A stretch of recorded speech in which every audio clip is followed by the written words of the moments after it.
সংস্কার যদি ফাইনালি না করতে পারেন, দেশ কিন্তু 5ই আগস্টের উপরে বসে আছে এবং 5ই আগস্টের দিকে আপনি ফেরত যাচ্ছেন। ওই সময় যেখানে ছিলেন সেইখানেই থাকতেছেন, দেখতেছেন তুষ, আগুন নাই, ভিতরে কিন্তু আগুন। আমি সাদামাটা যেটা দেখি আর কি, আপনি সিম্পলি বলেন, যেমন ধরেন ভাই বললেন সরকার 3 মাস হয় নাই এখনো, তাতে সরকারের সম্পর্কে জাজমেন্ট দেওয়া যায় না। তারপরে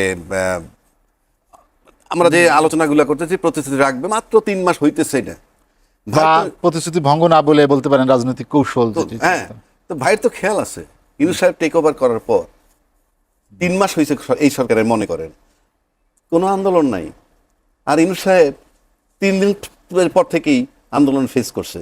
এই ভাইরা কিন্তু কেউ এই কথাটা বলে নাই যে একটা সরকার পালায়ে গেছে, পুলিশ পালায়ে গেছে, বিচারপতি পালায়ে গেছে, বাইতুল মালের খতিব পালায়ে গেছে, ব্যাংকের গভর্নর পালায়ে গেছে। একটা বার কারো মুখ থেকে বের হয় নাই যে না, এই সরকারকে আমরা একটু স্বস্তি দেই। প্রতিদিন আন্দোলন, আন্দোলনের পর আন্দোলন। আমি নিশ্চিত করে বলে দিচ্ছি, আন্দোলনের রাজনৈতিক দলের ছত্রছায়া হয়েছে।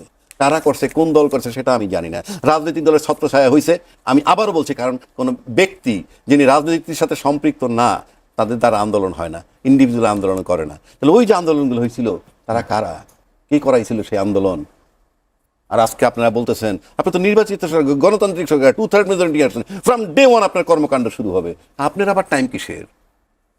আপনি গণতান্ত্রিক সরকার, গণতন্ত্রে বিশ্বাসী, আপনি আইসা সামরিক সরকারের মতো প্রশাসক বসাই দিচ্ছেন, কারণটা কি? আপনি ভীতু, আপনি মাঠে আপনি ভোট পাচ্ছেন না, এই ধরনের আমার কাছে মনে হয়। সেজন্য কি আপনি মাঠ অকুপাই করলেন? তাহলে প্রশাসক আপনি দেন, ট্রেডিশনালি আমরা দেখছি প্রশাসক দেয় আমলাদের থেকে। এই আমলা তখন আপনাদের অধীনস্থ, কারণ সবসময় আমলা প্রশাসনের অধীনস্থ থাকে। সেক্ষেত্রে আপনার রাজনৈতিক দলের প্রশাসকই দিতে হইল, আপনি যদি কি হিসাবে দিবেন? আসনের ভিত্তিতে দিলেও তো বিরোধী দল পায়, পায় না? আসন ভিত্তিতেই দেন, ভোটের অনুপাতে না দিলেন, আসন ভিত্তিতে দিলেন। 16 আনা আপনার লোক প্রশাসক নিয়োগ করে দিলেন, বিকজ 2/3 মেজরিটি। এই 2/3 মেজরিটি কিন্তু সবসময় সব সরকারের ছিল। প্রতিটা সরকার, বাংলাদেশে 3টা সরকার পরীক্ষিত, যারা 3টাই স্বৈরাচার। কেন? এটা কিন্তু আমি আর সেলিম ভাই বলি নাই, কে বলছে? এরশাদ সাহেব যখন 9 বছর ক্ষমতায় থাকে, তাকে যখন সরিয়ে দেওয়ার জন্য একটা আন্দোলন হইল 3 দলের, এই জামাত, বিএনপি এবং আওয়ামী লীগ, তখন কি বলছিল? এরশাদ স্বৈরাচার, এরশাদ ফ্যাসিস্ট। ওই ভাই আন্দোলন করছে, জিজ্ঞেস করেন। তাহলে এরশাদের স্বৈরাচার কি বলছে? এই দেশের লোক, রাজনীতিবিদরা। তারপর এরশাদ চলে গেল, বেগম জিয়া ক্ষমতায় আসলেন। সেও এক সময় যখন কেয়ারটেকারের দাবিতে ওই যে ফেব্রুয়ারির নির্বাচন সব মিলে তাকেও আমরা ফ্যাসিস্টই বানাইলাম, গেল দ্বিতীয় ফ্যাসিস্ট বা দ্বিতীয় স্বৈরাচার। তারপরে আসেন শেখ হাসিনা, যখন 2008-এর পরে ক্ষমতা নিল, একটা সময় 10 বছর তার আন্দোলন করছে, তারপরে ছাত্র জনতার সময় মিলে তারা সরাইছে স্বৈরাচার হিসাবে। তার মানে আলটিমেটলি যে 3টা দল ক্ষমতায় ছিল, তারা সবসময় স্বৈরাচার ছিল এবং প্রত্যেকেই 2/3 মেজরিটির মালিক ছিল। 2/3 মেজরিটি আপনাকে স্বৈরাচার বানাবেই, এই কারণে আমি বলছি।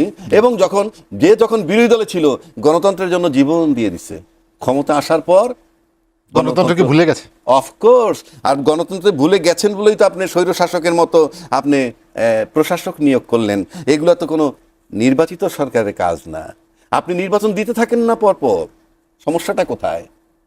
দেন নাই তো আপনি। এইবার আসেন আরেকটা কথা ভাই বললেন, প্রতিশ্রুতি, এই যে অফিসিয়াল টাইম মেনটেন হইতেছে, ট্রাফিক জ্যাম, ম্যানেজারিয়াল জব। আমি আবারও বলছি, দিস ইজ ম্যানেজারিয়াল জব। এটা রাজনৈতিক দর্শন নয়, পলিসি ম্যাটার নয়।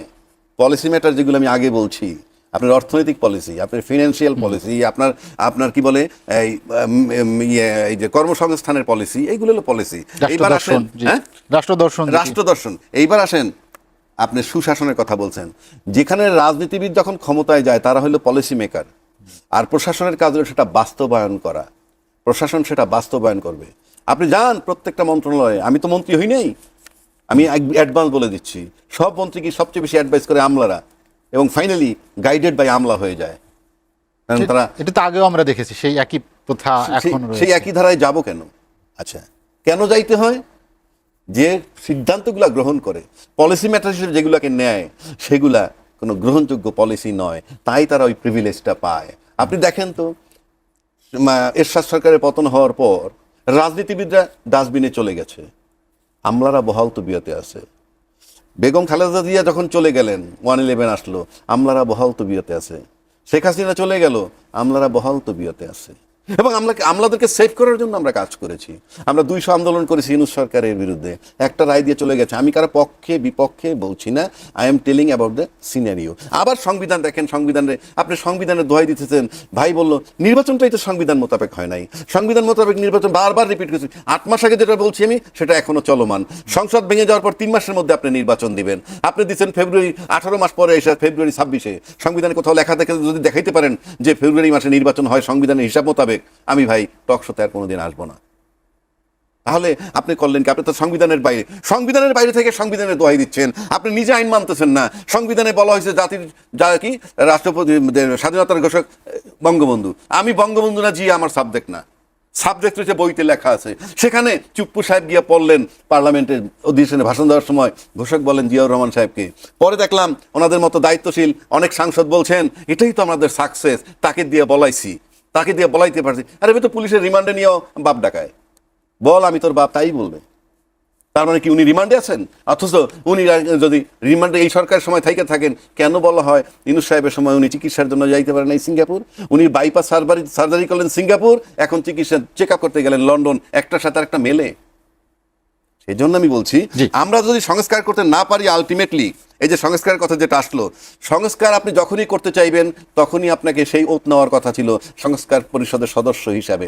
আপনি সংশোধন করবেন, আল্লাহর দোহাই কেউ সময় নষ্ট করেন না। পার্লামেন্ট খুব এক্সপেন্সিভ, আমাদের পার্লামেন্ট লক্ষ লক্ষ টাকা খরচ হয় প্রতি মিনিটে। আপনারা যা খুশি তাই পাশ করে ফেলেন।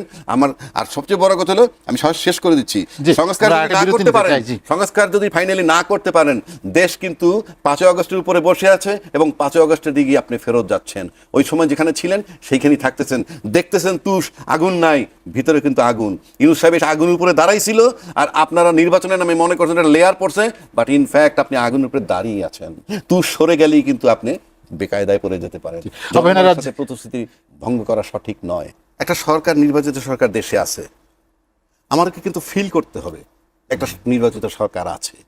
আমি এই যে অধিবেশনটা শেষ হইলো, এর ফলাফল আমি বাস্তবে রিফ্লেক্ট করার মতো আমি কিছু পাচ্ছি না। সুতরাং আমার কাছে মনে হয় কি জানেন, যে সেলিম ভাই আরেকটি বলি ভাই, সেটি হচ্ছে সেলিম ভাই যেটি বললেন যে এটা প্যাকেজ ডিল ছিল, মানে যে সরকার ছিল তারও চলে যাওয়ার একটা পথ তৈরি হলো এই গণভোটের মধ্যে, তেমনটি বলছিলেন তিনি। সেটা তো বললামই যে সেটা তো তারা কৌশল দিচ্ছে, তারা এখন বলতেছে।